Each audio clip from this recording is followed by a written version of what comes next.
Welcome to Amazing World Channel.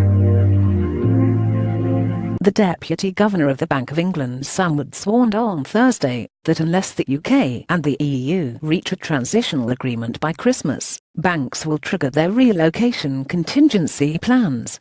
But for Wall Street behemoths that is already too late. Goldman Sachs, Morgan Stanley, JP Morgan, and Citi Banks have signed or are negotiating the conclusion of long-term lease agreements for office space in Frankfurt, Reuters reported on Thursday. According to Reuters, Goldman Sachs has concluded a lease agreement for the top 8 floors of the Marienturm building in Frankfurt, spanning over 10,000 square meters.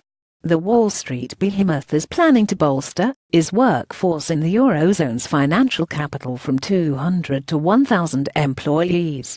2 more banks are established in the very same 37-story building, that is, Morgan Stanley and JP Morgan.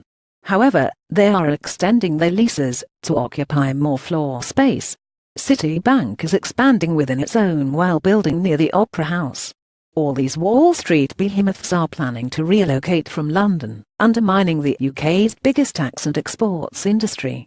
The UK government has been negotiating for access to the single market for British goods and services, with an emphasis on the latter. Frankfurt expects a minimum of 10,000 jobs in the financial sector as a result of Brexit. These will be followed by 41,000 employees ranging from anything from constructions workers to taxi drivers. To date, London ranks first in the world in the Global Financial Index, that measures the overall business environment, financial sector development, infrastructure factors, human capital, reputation and general lifestyle factors of financial centres. In the same index, Frankfurt ranks 23rd. The city hosts the European Central Bank and the Deutsche Börse, that is, Europe's biggest stock market that came close to taking over London Stock Exchange. From a regulatory perspective, the German city is as close to a rule maker as one can get in post-Brexit Europe.